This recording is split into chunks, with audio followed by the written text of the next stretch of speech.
खबरें आपको विस्तार से बताएंगे और सप्ताह का जो सर्वे है उसको आपको हम बताने जा रहे हैं। मतदान की तारीख जैसे जैसे क्योंकि करीब आ रही है वैसे वैसे सियासी घमासान हर राज्य में बढ़ता जा रहा है और एबीपी न्यूज लगातार आपको चुनाव की हर खबर सबसे पहले दिखा रहा है।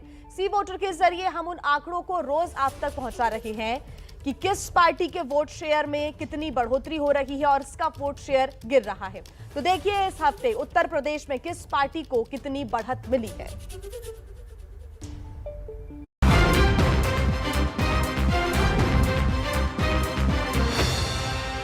तो सबसे पहले आपका परिचय करा देते हैं। डेटा सेंटर से मेरी सहयोगी शिरीन हमारे साथ मौजूद हैं और साथ ही गोरखपुर से आप देख रहे हैं अजय दुबे, लखनऊ से रणवीर, मेरे वरिष्ठ सहयोगी राजकिशोर और पंकज झा स्टूडियो में हमारे साथ मौजूद हैं। साथ ही राजनीतिक विश्लेषक मनीषा प्रियम जी इस चर्चा में हमारे साथ जुड़ रही हैं। सीएसडीएस की तरफ से अभय दुबे जी हमारे साथ होंगे और साथ ही सी वोटर के एडिटर खालिद अख्तर भी हमारे साथ मौजूद हैं। तो बिना वक्त गवाए सबसे पहले आंकड़ा जानने के लिए आपको लेकर चलते हैं डेटा सेंटर शिरीन के पास और जानते हैं शिरीन के पिटारे से आज सबसे पहला आंकड़ा कहां का आने वाला है। शिरीन बिल्कुल रोमाना, देखिए आंकड़ों का पिटारा है मेरे पास, एक एक करके बताएंगे चुनावी राज्यों में आखिर जनता क्या सोच रही है। लेकिन आप सबसे पहले देखिए मैं कहां पर खड़ी हूं और ये उत्तर प्रदेश के सियासी माहौल की ताजा तस्वीरें हैं। एक तरफ आप देखिए मेरे पीछे देख रही हैं गोरखनाथ मंदिर, योगी आदित्यनाथ पिछले शनिवार को ही गोरखपुर सीट से चुनाव लड़ रहे हैं, इस बात का ऐलान हुआ और ठीक एक हफ्ते बाद दूसरी तरफ मेरे देखिए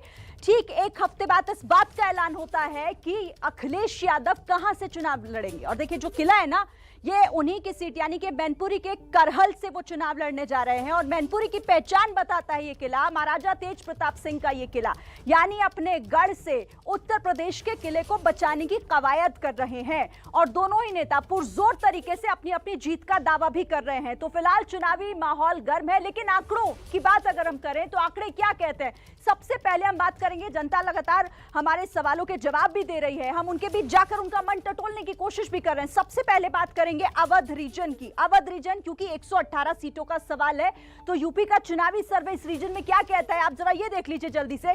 बीजेपी प्लस जो कि 44% वोट बीजेपी प्लस को जाता दिखाई दे रहा है।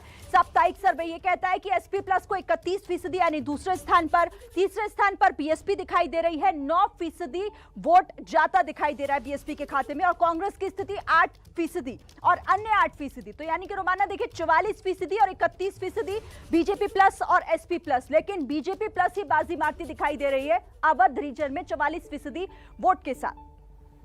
बड़ी जानकारी यहां पर शिरीन दे रही हैं और जो आंकड़ा आपने देखा होगा उसमें 13% का फासला बीजेपी गठबंधन और समाजवादी पार्टी गठबंधन के बीच नजर आ रहा है। इस अवध रीजन में 118 सीटों वाला ये अवध रीजन एक हफ्ते में सियासी तस्वीर कितनी बदली? बिल्कुल नहीं बदली। अवध रीजन का ये पूरा ब्यौरा आपके सामने है। 15 जनवरी को जिस तरीके से बीजेपी गठबंधन 44% पर था, आज की तारीख में भी 44% पर, समाजवादी पार्टी गठबंधन 31% पर था, आज की तारीख में भी 31% पर। पंकज झा 13% का ये गैप लगातार अवध बीजेपी का गढ़ बना हुआ नजर आ रहा है।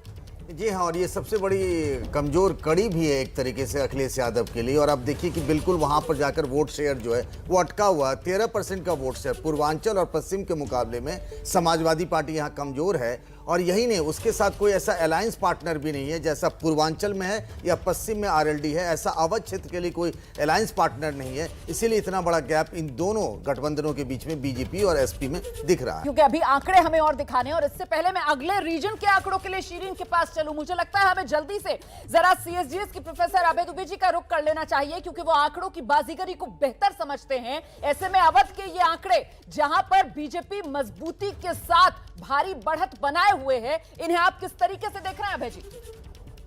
देखिए रोमाना, 13% के अंतर के बाद फिर चुनाव में कुछ रह नहीं जाता है। कोई भी अंदाज लगा सकता है कि इस चुनाव का हश्र क्या होने वाला है। भारतीय जनता पार्टी अवध के इलाके में अगर 13% का फर्क रहा तो एक तरफा जीतेगी। यहाँ समाजवादी पार्टी के लिए चिंता का एक और सबब है कि सी वोटर ने अवध के इलाके की जब गणना की है तो उसके साथ में रोहेलखंड को भी जोड़ दिया है और रोहेलखंड में जो वोटों का बंटवारा है, जो डेमोग्राफी है वो बिल्कुल अलग तरह की डेमोग्राफी है।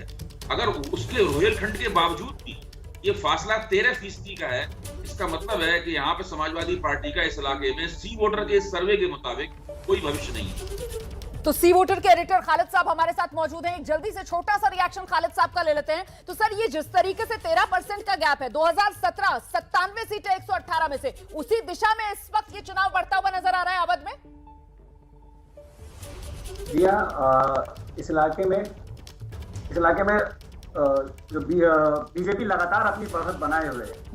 समाजवादी पार्टी के लिए देखिए सबसे बड़ी मुश्किल की बात यह है कि पिछले कुछ दिनों में जो है कई सारे ओबीसी लीडर्स उन्होंने तोड़े थे, स्वामी प्रसाद मौर्य वगैरह। उसके बाद ये कहा माना जा रहा था कि शायद जो है कि समाजवादी पार्टी के ग्राफ में काफी उछाल आएगा, क्योंकि इस इलाके में जैसा कि अभी अभय दुबे जी ने कहा कि रोहेलखंड का इलाका और अवध इलाका, यहाँ पे सैनी या मौर्य वोटर्स ठीक ठाक तादाद में है। और स्वामी प्रसाद मौर्य चूंकि प्रतापगढ़ से आते हैं तो उनका इन्फ्लुएंस भी माना जाता है कि इस इलाके में होगा। लेकिन बावजूद इसके भी कोई तब्दीली नहीं है समाजवादी पार्टी के वोट शेयर पे। बड़ी बात कर रहे हैं सर आप। बिल्कुल रोमाना, क्योंकि अगला ये रीजन और महत्वपूर्ण, क्योंकि आंकड़े यहां से भी दिलचस्प आए हैं। 136 सीटों का क्योंकि सवाल है, 136 सीटों को समेटे पश्चिमी यूपी रीजन में आखिर क्या है आंकड़े, जल्दी से अपने दर्शकों को हम ये दिखा देते हैं कि आखिर यहां पर जनता क्या सोच रही है। हवा फिलहाल इस साप्ताहिक सर्वे में कहां दिखाई दे रही है, तो देखिए आंकड़े सामने। इस वक्त बीजेपी प्लस को 41% वोट जाता हुआ दिखाई दे रहा है। साप्ताहिक सर्वे के मुताबिक दूसरे नंबर पर इस रीजन में भी समाजवादी पार्टी प्लस है, और यहां पर 33% वोट जो है वो समाजवादी पार्टी प्लस को जाता दिख रहा है। बीएसपी की यहां पर स्थिति यह है कि 15% वोट जो है वो बीएसपी के खाते में जाता दिखाई दे रहा है। पश्चिमी यूपी रीजन में कांग्रेस के हालात देखिए 7% और साथ ही अन्य 4%। तो रोमाना, पश्चिमी यूपी रीजन में भी 41% के साथ बीजेपी प्लस पहले स्थान पर और समाजवादी पार्टी यहां भी बस पीछा कर रही है। बिल्कुल, और गैप की अगर बात की जाए तो आपने देखा किस तरीके से 8% का गैप बीजेपी गठबंधन और समाजवादी पार्टी गठबंधन में इस हफ्ते नजर आ रहा है। एक हफ्ते में यह तस्वीर क्या बदली है, क्या पश्चिमी उत्तर प्रदेश में बदलाव आए, ये जान लीजिए आप। जी, बदलाव आया है। ये देखिए, 15 जनवरी को बीजेपी गठबंधन 40% वोट शेयर के साथ था, लेकिन आज की तारीख में इसमें 1% का इजाफा हो गया है, 41% पर है। ये समाजवादी पार्टी गठबंधन 33% पर था, आज भी 33% पर है।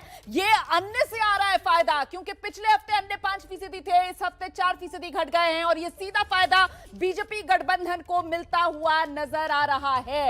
यहीं से चुनाव की शुरुआत होनी है पंकज झा। 10 फरवरी पहला चरण, और मजबूती के साथ लग रहा है बीजेपी शुरुआत करने जा रही है। ये जो ताज़ा आंकड़े हैं ना, ये इसलिए भी महत्वपूर्ण हो जाता है रोमाना, क्योंकि ऑलमोस्ट इस पश्चिमी यूपी में जहां के आंकड़े सी वोटर के ये हैं, वहां दोनों ही गठबंधनों की तरफ से उम्मीदवार के नाम भी आ गए हैं। ये कहा जाता है कि चुनाव तब सामने आता है, खुलकर आता है, जब पार्टियों के उम्मीदवार आ जाते हैं। बीएसपी के भी आ गए, एसपी के भी आ गए, आरएलडी के भी, बीजेपी की। और देखिए, इतना बड़ा प्रयोग किया कि आरएलडी के साथ गठबंधन किया है समाजवादी पार्टी ने। उसके अलावा इसके बाद भी कुछ सीटों पर दोनों को उम्मीदवार आमने सामने हैं, और फिर भी बीजेपी का ग्राफ बढ़ रहा है। यानी जिस बात का खतरा था सांप्रदायिक ध्रुवीकरण का, जो मुद्दे बीजेपी उछाल रही है, जनता को लगता है कि वो उनके पास है, उनके दिल के करीब है। उत्तर प्रदेश के अगले रीजन के आंकड़े दिखाने के लिए आपको सीधे लेकर चलेंगे डेटा सेंटर शिरीन के पास।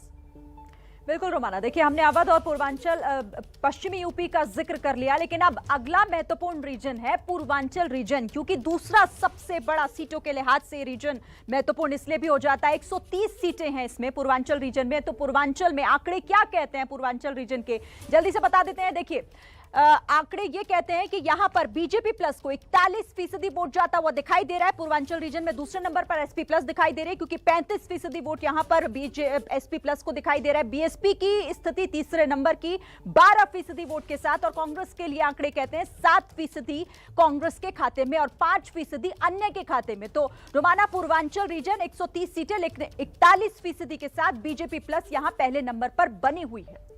बिल्कुल शिरीन, और ये उत्तर प्रदेश का दूसरा सबसे बड़ा रीजन है। मतलब पश्चिमी उत्तर प्रदेश जो सबसे बड़ा है 136 सीटों वाला, और पूर्वांचल जहां से 130 विधानसभा की सीटें आती हैं, और यहां पर 6% का गैप इस हफ्ते है। 35% समाजवादी पार्टी गठबंधन, बीजेपी गठबंधन 41%, और 15 जनवरी पिछले हफ्ते भी बिल्कुल यही तस्वीर थी। मतलब 6% का गैप पिछले हफ्ते भी और इस हफ्ते भी। लेकिन सबसे छोटा है सीटों के लिहाज से, लेकिन महत्वपूर्ण बहुत हो जाता है। 19 सीटें हैं, और और बुंदेलखंड रीजन की तस्वीर देखिए क्या कहती है साप्ताहिक सर्वे में। बीजेपी प्लस को 43% वोट जाता दिख रहा है इस साप्ताहिक सर्वे में। 32% के साथ एसपी प्लस दूसरे स्थान पर है।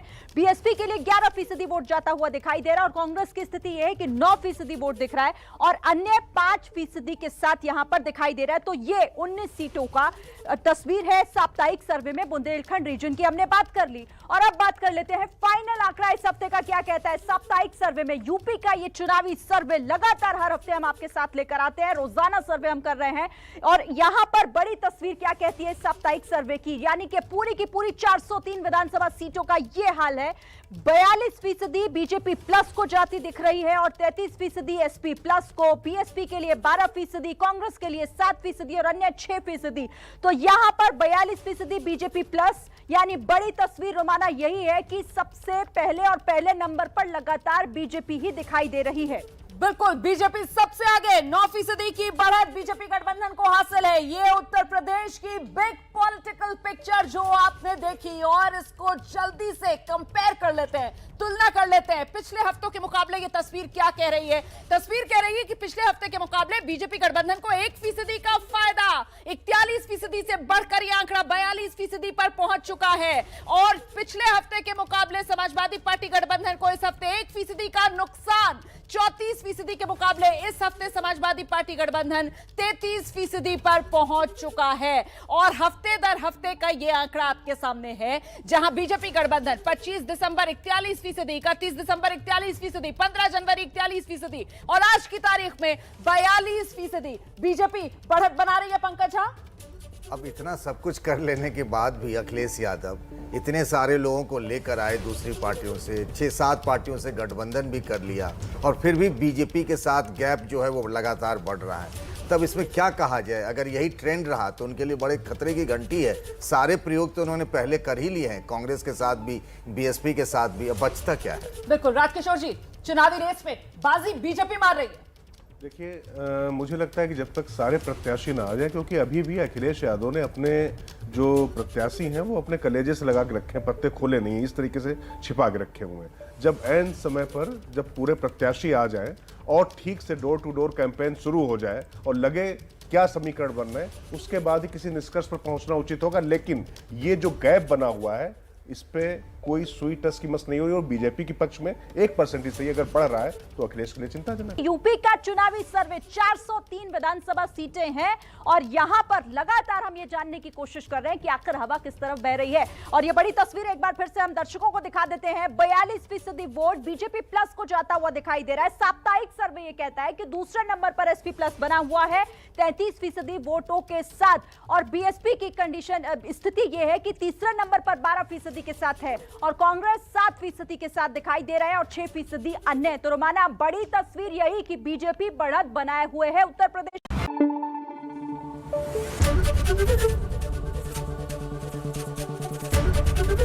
एबीपी न्यूज आपको रखे आगे।